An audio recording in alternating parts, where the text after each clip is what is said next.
गलवान घाटी में हुई हिंसक झड़प के बाद चीन का चरित्र सामने आ गया है। ये साबित हो गया है कि गलवान में हुई झड़प चीन की सोची समझी साजिश थी, जिसके बाद भारत ने सीधे तौर पर चीन को जिम्मेदार ठहराया है।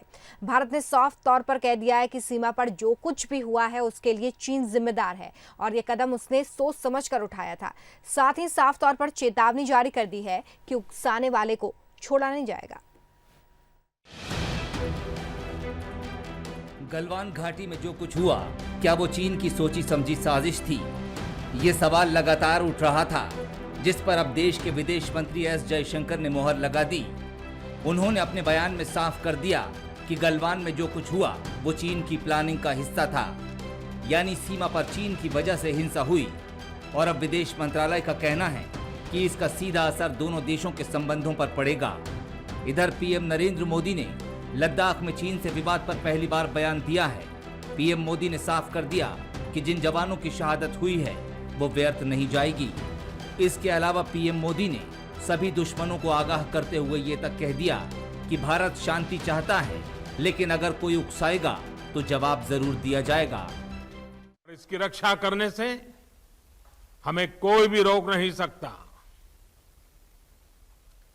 इस बारे में किसी को भी जरा भी भ्रम या संदेह नहीं होना चाहिए। भारत शांति चाहता है, लेकिन भारत उकसाने पर हर हाल में यथोचित जवाब देने में सक्षम है। और हमारे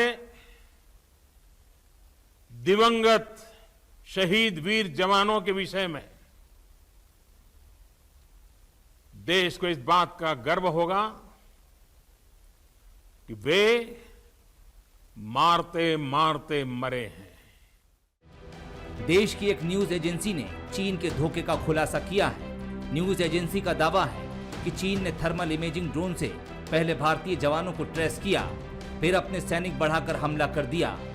जब दोनों देशों के सैनिकों की झड़प हुई, उस वक्त चीन के सैनिकों की संख्या भारतीय जवानों से 5 गुना ज्यादा थी। रिपोर्ट के मुताबिक कुछ जवानों के मुंह पर बंदूक अड़ाकर उन्हें आखिरी सांस तक टॉर्चर किया गया। चीन के धोखे से किए गए इस हमले में भारत के 20 जवान शहीद हो गए।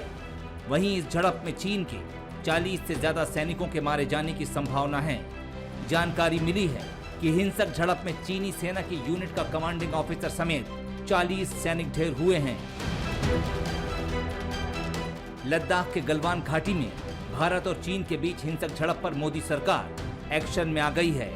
पीएम नरेंद्र मोदी ने 19 जून को शाम 5 बजे सर्वदलीय बैठक बुलाई है।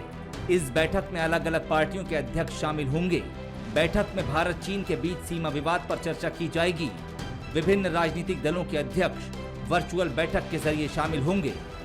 इस वक्त पीएम मोदी और देश चीन की इस हिमाकत को हल्के में लेने के मूड में नहीं दिख रहे हैं। भारत ने चीन से हर समझौते का सम्मान किया है, लेकिन अगर चीन खुद अपने सम्मान की रक्षा नहीं करना चाहता तो फिर उसे सीमा पर खामियाजा तो भुगतना ही होगा। Bureau report, Bansal news.